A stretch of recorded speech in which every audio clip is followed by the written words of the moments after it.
Good afternoon, everybody. My name is Dean Brenner, and we're going to get started here. We've still got some people logging in, but we also want to be totally respectful of your time. And we really appreciate the size of the crowd we have with us here today. It's great to get so many people from the Latimer Group community together in a really interesting and challenging time for a lot of people. And we're excited to spend just a few minutes with you today in the middle of the day, sharing some of the observations that we've been collecting from within our own team and also throughout our client community over the last couple of weeks. We're obviously undergoing a period of great change and great challenge for a lot of people and every organization we've spoken to. And we thought it would be highly valuable to just spend a few minutes in this new world just having a conversation around some of the changes that we're seeing and that we're experiencing. And we're going to do this in a very conversational way today. I've got my great colleague Kendra Raguckas with me in the meeting, who's going to co-host it with me, and I'm going to pass it to Kendra in a moment.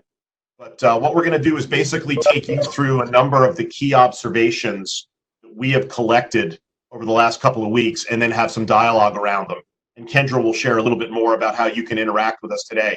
But just let me say that we're really excited to get the group together, and we're really excited for this conversation. Kendra, say hello. Thanks, Dean. Hi, everybody. Welcome to our conversation today. We, as Dean mentioned, are really excited about it and happy you can participate. We're looking forward to sharing our observations and recommendations with you, and we're also looking forward to hearing from you directly. And because we have so many people participating in the call today, which is fantastic, we also need people to be on mute in order to ensure we don't have a lot of background noise. So we are going to be muting everybody's microphone, and the best way for you to communicate with us is through the chat button. So when you hover over your screen, you should have a bar that pops up for you, and you'll see a button that looks like a little chat box. If you click on that, it'll open your chat onto your screen.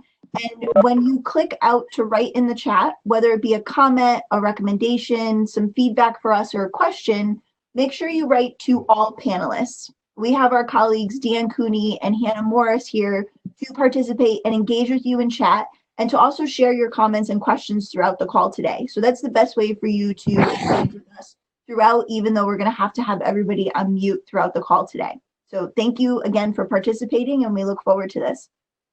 Great. Thanks, Kendra.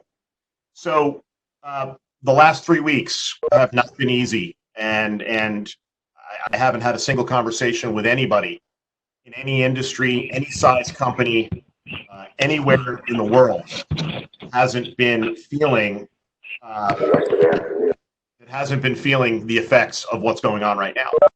And what this has meant is that we've had to very quickly change the way we work and change the way we interact.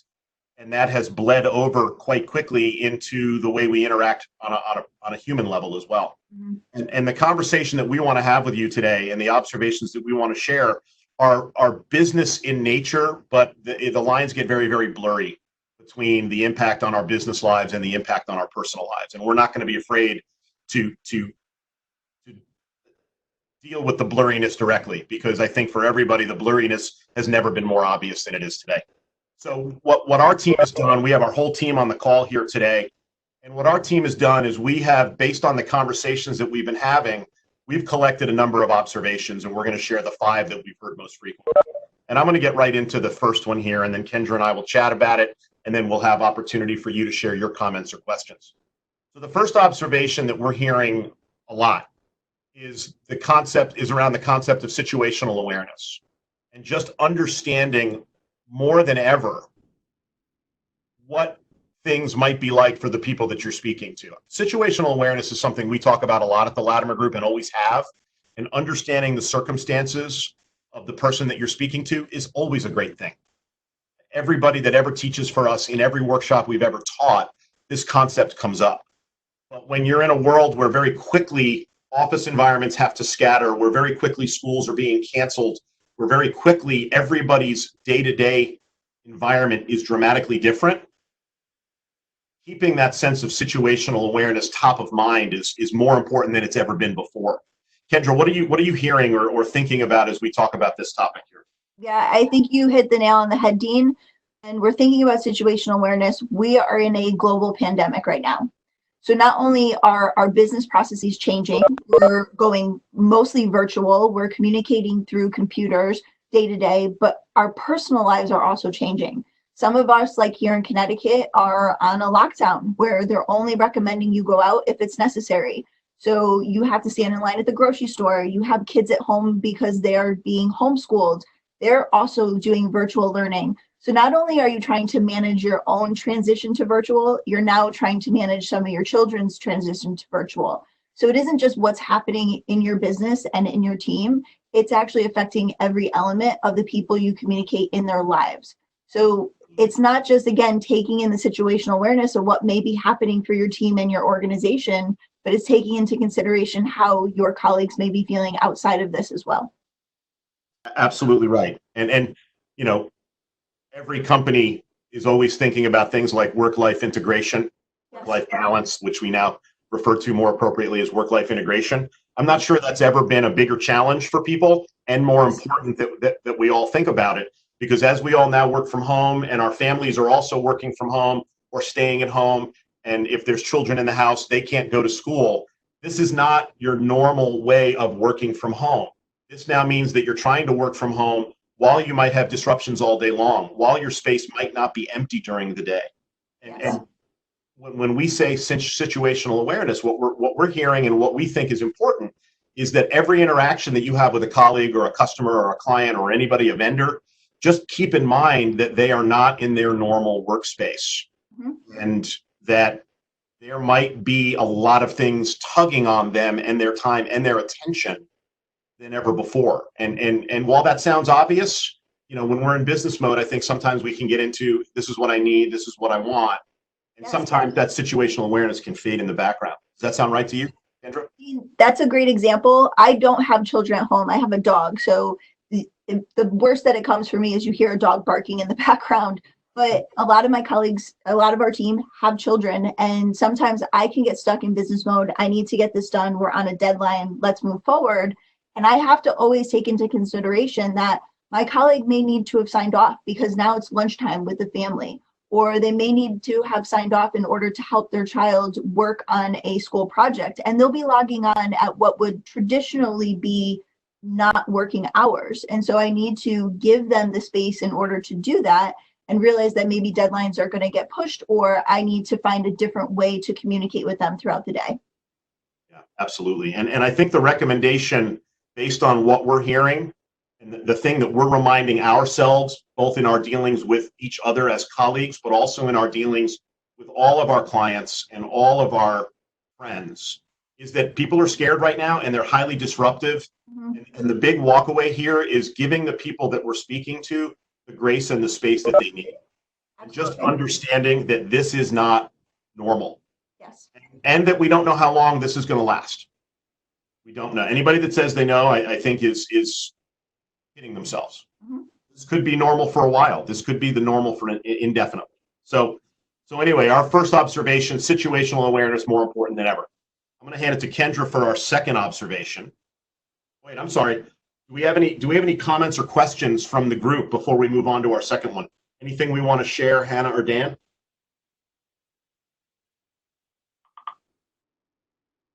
We have had a lot of people join after we started the call, so we don't have anything just yet, but as you join the call, please feel free to offer your comments, your questions, anything like that in the chat function.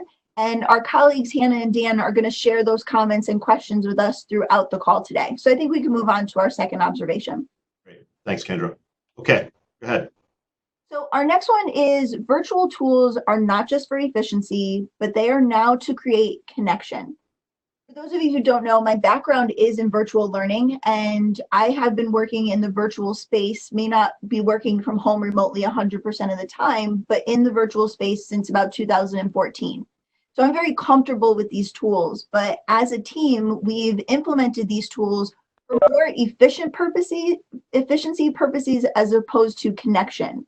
And what I mean by that is Slack, for instance. We implemented Slack when I joined the team, and I Slack people all day long, even though they may be 2 offices down from me, because it's efficient. It's easier for me just to message through Slack than to get up and walk down the hallway. However, now that we're all working remotely, I don't have the opportunity to get up and walk down the hallway or to have a conversation with my colleagues over coffee in the morning or just as I'm passing them in the hallway.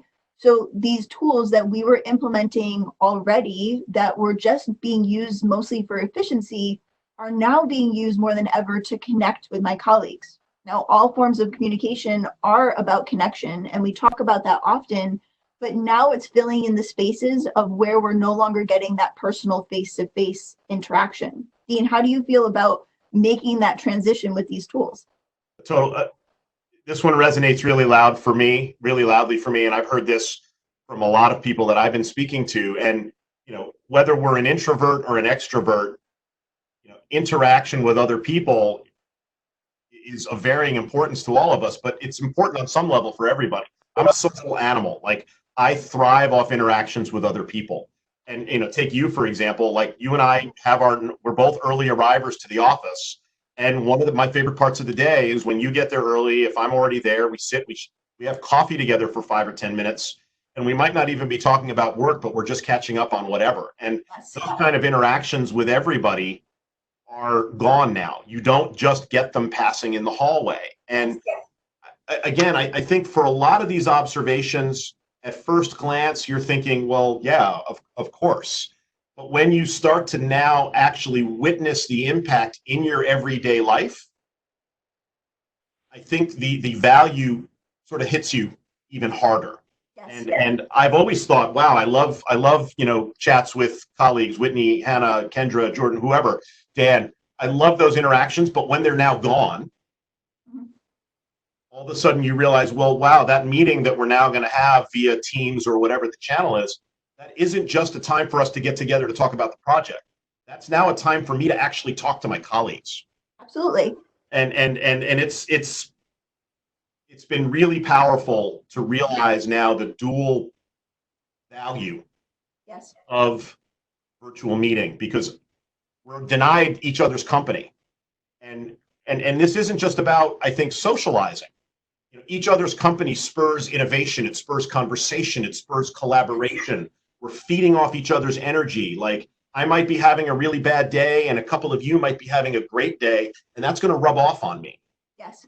And if I'm not with you, that's gone. And how do I get myself out of my bad day without a colleague to lift me? So Dean, sorry, go ahead. we have had one of our colleagues be remote almost 100% of the time. And we've been using some of these tools that we are now using all the time with Dan often. And Dan, I'd like you to jump in here, but you mentioned that you actually feel more connected now that we're all virtual. Yeah, that's true. It's definitely still different for me in this new world that we're living in, but I felt more connected because I think the cadence of our communications has picked up and the number of meetings.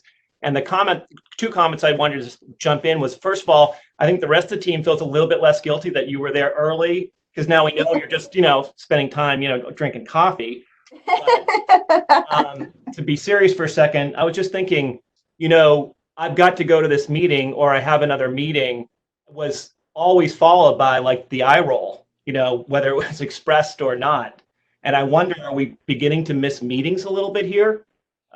Could the meeting go from the villain to maybe, dare I say, hero? But there's a purpose for some meetings. Obviously, we have a lot of bad meetings out there, but just wanted to throw that back to you guys.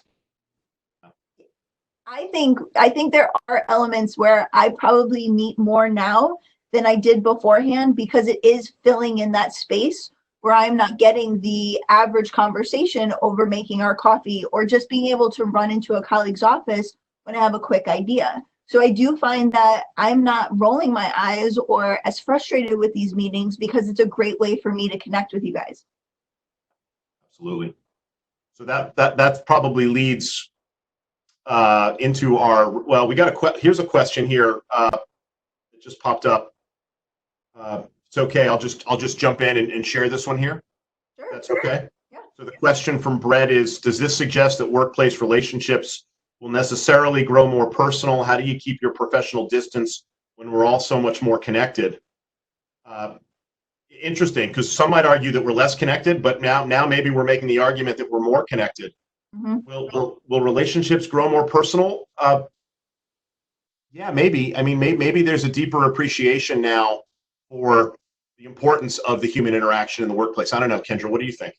Well, I think in this special circumstance with this global pandemic and us taking into consideration the situational awareness and knowing that our colleagues are trying to incorporate their personal lives into their work day, I think it's natural that we're probably going to become more connected and still have an overlap now of professional and personal.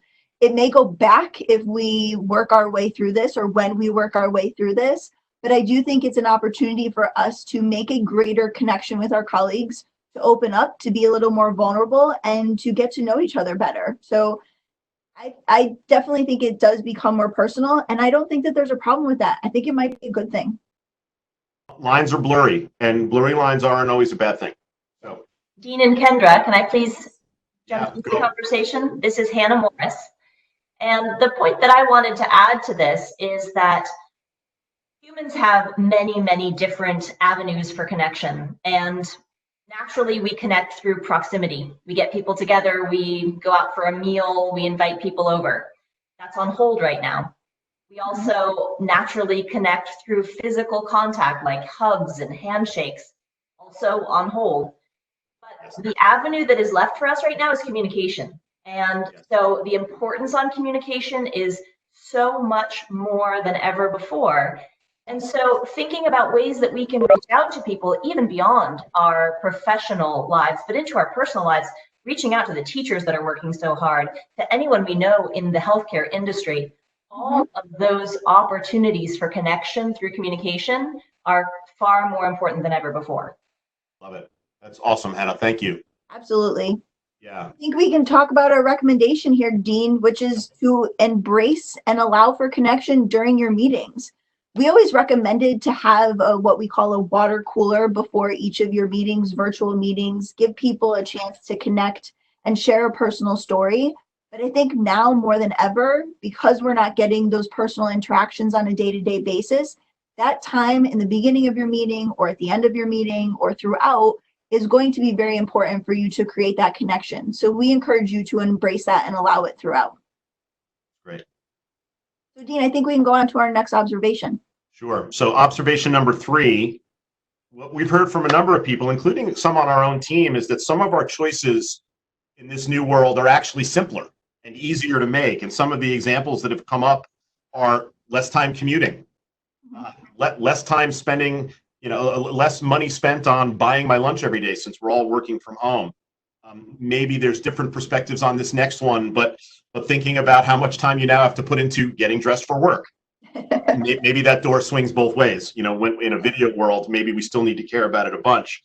But the point is that there are some benefits to this, and to not forget that in a world where we're all kind of nervous and scared and there's a lot of anxiety, like there are some things that can be leveraged here. There are some opportunities that are being presented to us through this change. What do you think, Kendra? So we have some of our colleagues who have a larger commute, being 45 to 50 minutes a day. And so they have to manage their morning, they have to get in the car, they have to get to work, and they've already done so much before they actually arrive. Me, on the other hand, I only have about a 10-minute commute, which is amazing. And I know some of you are probably very jealous about that. But even just getting back that 10 minutes of me going from my house to the office has meant a lot for me. Me being able to sit down and have lunch with my family during the day and go back into work has really created more of a connection between me and the people in my household right now. And so I think that some of these decisions have become easier. You talked about the dress, and I may be one of those people who still thinks you have to think about that if you're using video, and we'll talk about that in a little bit. But you don't have to get up every morning and do an array of things before you even start your day. I can actually just go into the next room and begin working whenever I want. I can begin an hour early, get some things done, and take a break, step away, get some other things done here in the house. So it's become a little simpler to balance my life, but still finding the lines to make that work. Yeah. And I think you're right on there. And I think the net result here for a lot of people is whether it's more time with family, which has been thrust upon us, but is a good thing, in many, many ways, or whether it's eliminating lower value added time like a commute. The bottom line, if we're going to look at this in a positive light, is that maybe we're all allowed to spend more of our minutes and our hours of every day on higher quality things, like actually doing our work and actually interacting with our families. So, trust me, there's a lot of energy going around about all the problems with where we are right now. And hey, I've been there too. I've many of you on the call, I'm looking at our attendee list, I've spoken to in the last few weeks. I've had a lot of those moments, maybe a few too many. But the point is that when you catch your breath, you realize actually some things are simpler and easier here. And I think that's a really healthy way to think about this, and which leads us to a recommendation, and then we'll see if we have any more comments. Just remember to give your brain time to see glasses as half full once in a while. There really is going to be a perspective thing here. And yeah, we'll get to some of the negatives in a moment, but there are some positives here too. Do we have any comments or questions from anybody else on the team, or anything that they've seen come in that they want to share? Well, I see one here about connecting to your thought about bandwidth. And so now that some of these things have become a bit easier and that you're trying to not spend so much time on the everyday, one of the examples we used to use was Mark Zuckerberg, how he dresses in the morning in a gray t-shirt, jeans, and sneakers. And he does that because he doesn't have to waste his time trying to think about what he's going to wear in the morning when he can use that bandwidth and mind space and mind share for something more important. And I think this is actually forcing some of us into that process. And so, yeah, we had a comment on how they do have now more bandwidth to focus on what may be more important than some of the trivial stuff we used to think about before. Yep. All right. I'll pass it back to you, Kendra, for next observation number 4. Great. So even though we just mentioned that some things are becoming simplified and easier, we also know that virtual work can make certain things harder. And I know this just as much as anybody else. As I mentioned, my space has been in the virtual world since about 2014. And we all know that when you are introducing a virtual element, you have technical issues that arrive. They may be simple and easy technical issues where we can't find our mute button or how to turn on our video, or even change the video from the camera in our laptop to the outside camera that we have. Some of them can be simple and easy, and others are the fact that right now we don't have the bandwidth. Technology is something everybody is using all day long. And I don't know about you, but I have great high-speed internet here at home. However, it's reduced now because everybody around me is also using it. Other times when we were in the office and I just said, hey, let's get together and have a Teams meeting, Dan was able to call in with Teams and we'd be around the conference table. If Teams didn't work that day, we just called Dan in and it wasn't a big deal. We used a conference line. Now when Teams doesn't work or the conference line doesn't work or we're having internet issues, it can cause a large disruption to our day because we're so reliant upon it. Yeah, absolutely. And a couple of other thoughts there is when we're more reliant upon the tools, and we have a lot of tools available to us, there's maybe some conversation for your teams in your workplace, for those that are with us on the call here today, about channel management. And we can get in touch with each other via text, via email, via instant messenger like Slack or some other tool, or we keep talking about Teams or Zoom, or we're using WebEx here. There's a lot of channels available to us.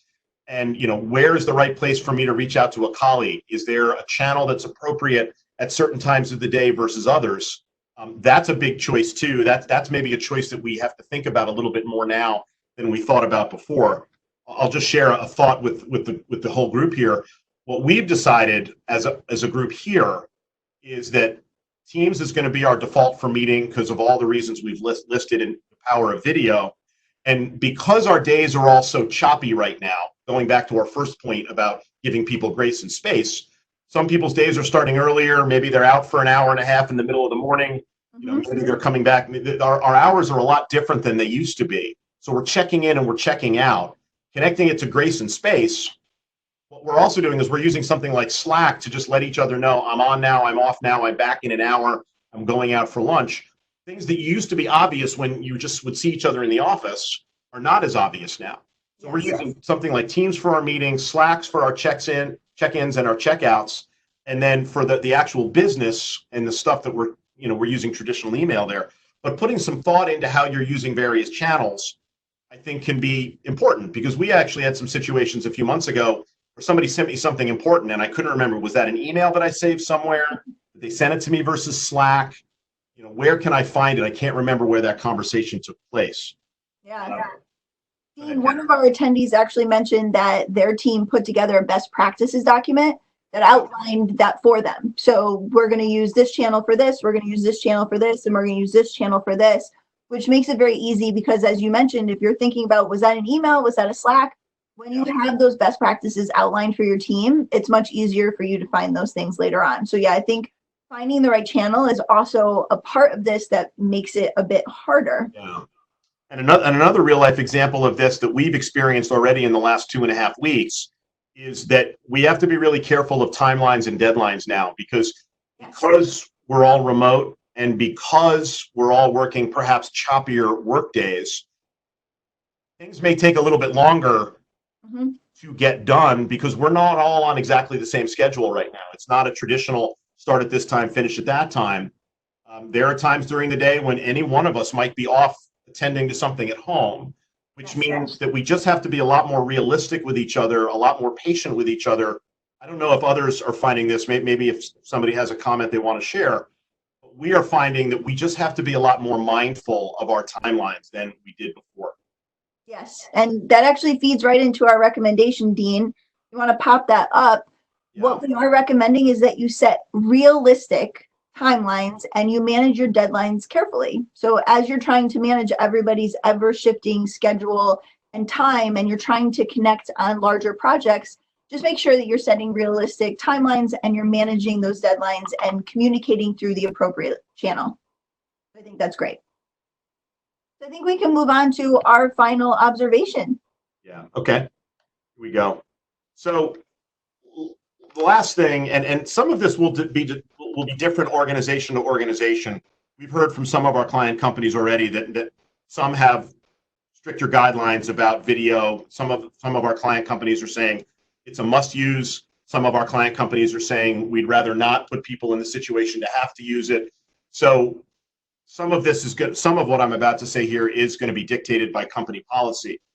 But if there is no strict company policy making the choice for you, our experience for which really brings together a lot of the points that we've been making here, is that while video used to be an optional thing, and we used to talk about that ourselves within our team, about whether we really needed it for a web meeting or not. Yes. In our experience, this has shifted the pendulum quite significantly from optional to required or nearly required. Or let me say that a slightly different way, where it used to be that you didn't really need it, but if there was a real compelling reason, maybe you'd use it. Now the pendulum has gone the other way, where you really need to have a compelling reason not to use it. Yes. And that the default really needs to be that video be used whenever possible. Kendra, what do you think about that? So as I mentioned earlier in our call, I was always the one who was an advocate for video. I think it's a great way for you to connect. One of the largest disconnects in virtual communication is if you're unable to see the people you're communicating with. So it can make it difficult for you to see their body language, for you to interpret their tone, for us to even know when is our next time to talk. I'm sure some of you have experience on conference calls where 2 or 3 people talk at the same time, and then we say, oh no, you go. And then you pause, and then you go again, and the 2 people do it again. So it can erase a lot of those disconnects and distractions if you're utilizing video.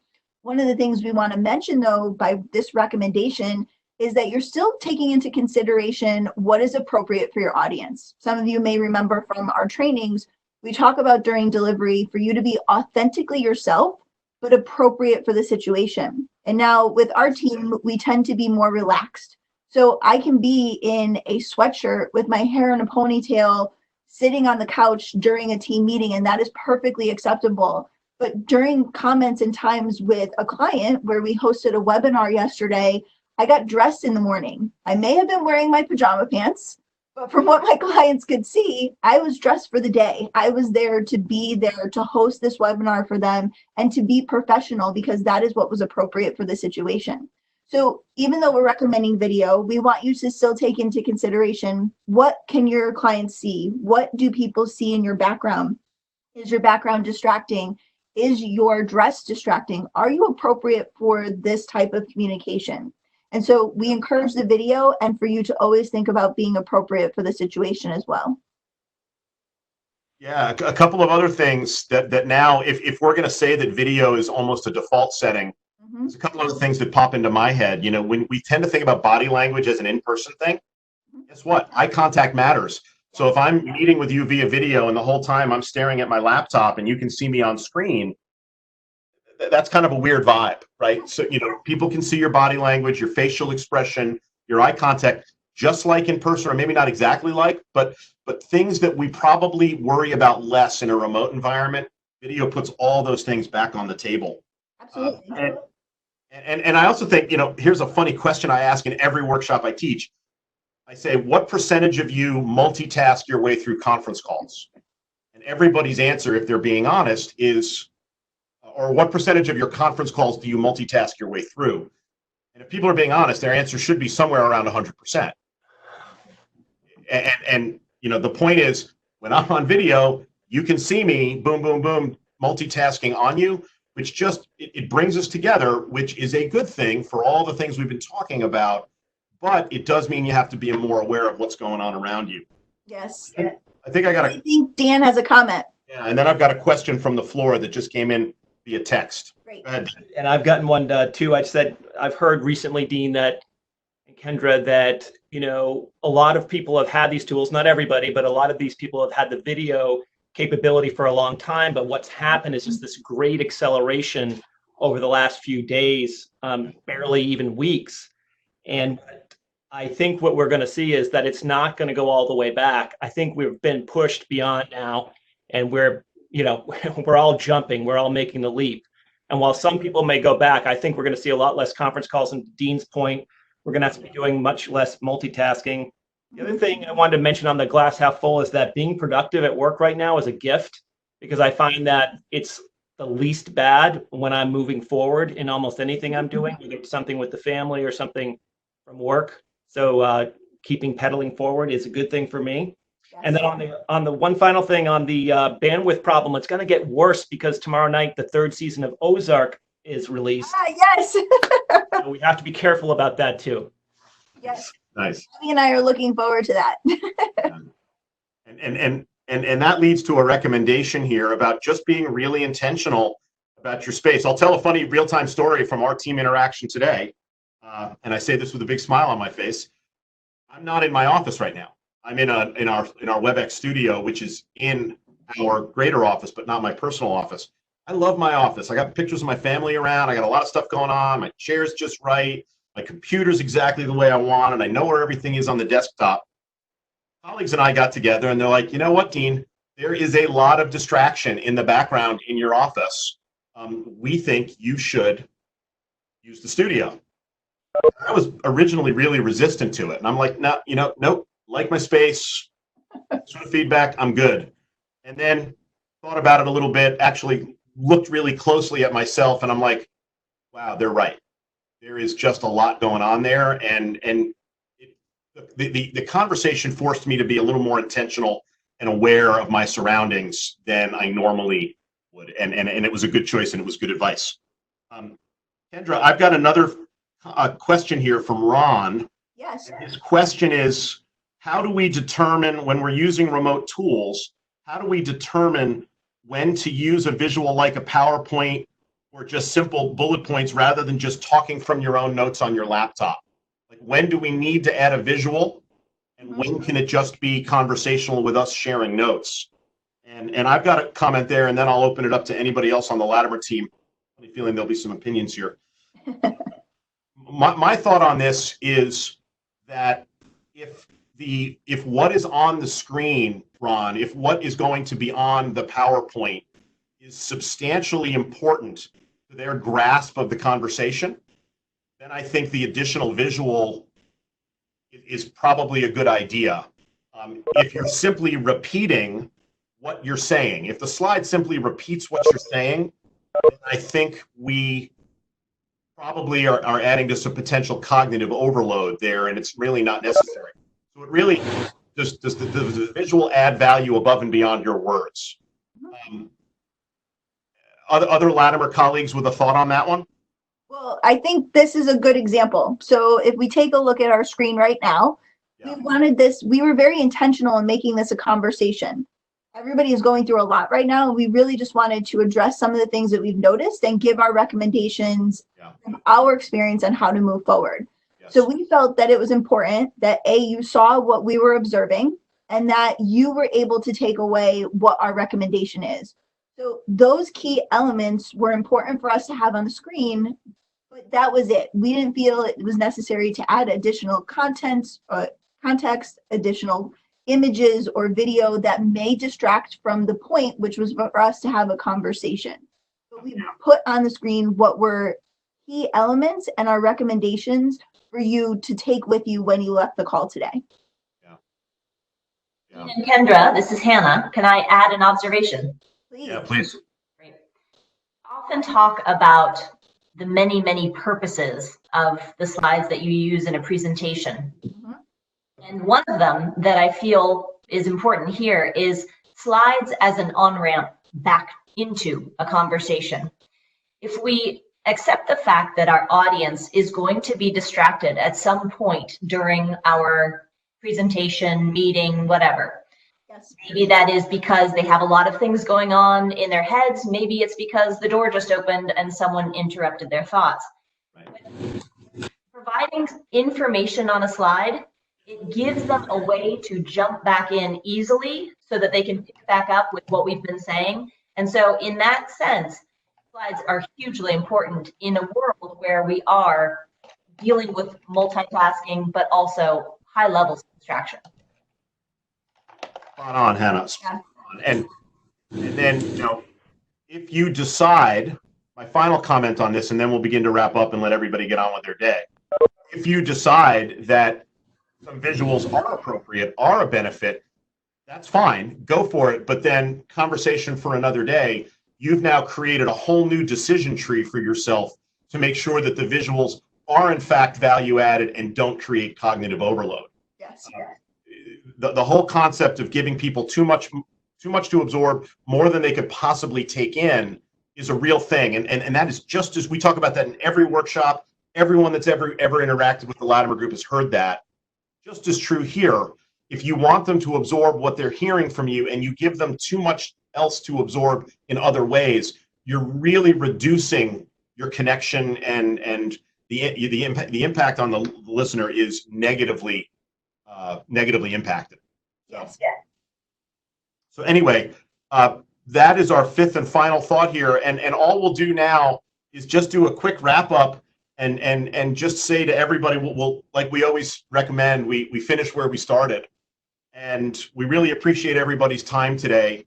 We are acutely aware of what a challenging time, what a frightening time, what an anxiety-filled time this has been for a lot of people. There's not a single conversation that I've had over the last few weeks where people have not expressed their level of anxiety, whether it's family member health, their own health, being cooped up at home, what's going to happen with the world, what's going to happen with the business world, how many people are going to be impacted. There's a lot of ways to think about this. There's a lot to absorb. And I don't think any of us should be afraid to acknowledge that this has created some really strong reactions. And our intention with this meeting today was to not only share some thoughts about how we recommend that you be thinking about virtual communication, but our other intention was to bring a cross-section of people from the Latimer Group community together just for a few minutes, to just come together and share some thoughts and ideas and just be together. We've got people from every one of our client companies on the call with us today. And from on behalf of the Latimer Group out to all of you, we just want to say that we're thinking about you a lot. We know you're impacted. We're impacted too. And we all look forward to the world getting back to a sense of normalcy soon and beginning to normalize our interactions with you. So I think we can wrap it up there.